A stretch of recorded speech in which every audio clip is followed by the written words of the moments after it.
एक छोटा सा शहर जैसलपुर था। इस शहर में विनोद अपनी पत्नी शांति और उसकी बेटी रिंकी के साथ रहता था। एक दिन की बात है, शांति साफ सफाई कर रही थी तो उसने विनोद के मोबाइल को भी साफ करने की सोची। इसीलिए मोबाइल को पानी में डुबो के साफ किया। अपने मोबाइल को गीला देखकर विनोद कहता है, ओह माय गॉड, किसने मेरे मोबाइल को पानी से गीला कर दिया? रिंकी, कहाँ हो? रिंकी और शांति वहाँ आ जाती हैं।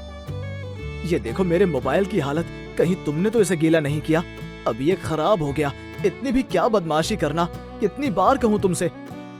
अरे आप रिंकी को मत डांटो, जो कुछ भी हुआ मेरी ही गलती थी। वो मैं ठहरी अनपढ़ गवार, मुझे नहीं पता था कि पानी से... मैं तो तंग आ गया हूँ रोज रोज के ये सब नाटक से। देख लेना, एक दिन तुम्हारे इस अनपढ़ व्यवहार से जरूर हम बर्बाद हो जाएंगे। विनोद वहाँ से चला जाता है और उसके जाने के बाद शांति उदास होकर रोने लगती है। अपनी माँ को रोता देख के रिंकी अपनी माँ को मनाने के लिए गाना गाती है।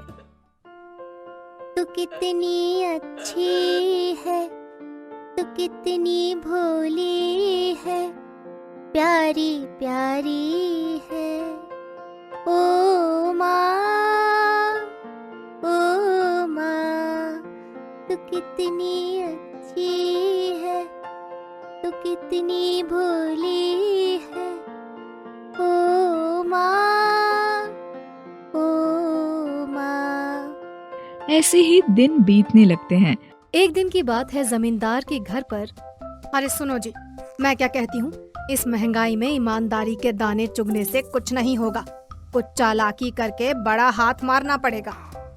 अरे यही सोच के तो मैंने एक तरकीब निकाली है, जिसे सुन के तुम भी तुम्हारे पति का लोहा मान जाओगी। अच्छा, मैं भी तो जानूं ऐसा कौन सा पहाड़ तोड़ने वाले हैं आप। जमींदार की सारी बात सुनकर कांता कहती है, अरे वाह, मान गए जी आपके इस शैतानी दिमाग की उपज को। वैसे भी वो अनपढ़, जाहिल और बेवकूफ शांति को दाना डालेंगे तो वो फंस जाएगी। हाँ। जमींदार यही सब सोच के शांति के घर जाता है। शांति, विनोद तो बेवकूफ है, लेकिन तुम समझदार लगती हो मुझे। सिर्फ अंगूठा लगा दो यहाँ और फिर समझो इस पुराने मकान के बदले नया मकान मिल जाएगा तुम्हें। अरे वाह, नया मकान! अंगूठा लगा देती हूँ, नया मकान पाके ये भी खुश हो जाएंगे। हाँ। जमींदार शांति को कागज देता है। शांति बिना सोचे उस पे अंगूठा लगा देती है और खुश हो जाती है। जैसे ही शांति अंगूठा लगाती है, जमींदार शांति को कहता है, वैसे शांति, कांता सही कहती थी कि तुम अनपढ़, बेवकूफ और जाहिल ही हो। अब ये मकान खाली करो और जाओ यहाँ से, अपनी बेटी और उस घमंडी विनोद को लेकर। शांति ये सुन के दंग रह जाती है और सदमे में वो घर में रखी चूहे की दवाई को पी के मर जाती है। उसके मरने के बाद वो एक चुड़ैल बन जाती है। अब विनोद बाहर से आता है तो जमींदार उसे और उसकी बेटी को घर से निकालने को कहता है। विनोद को बहुत बड़ा धक्का लगता है और उसे हार्ट अटैक आ जाता है और विनोद की भी मौके पर मृत्यु हो जाती है।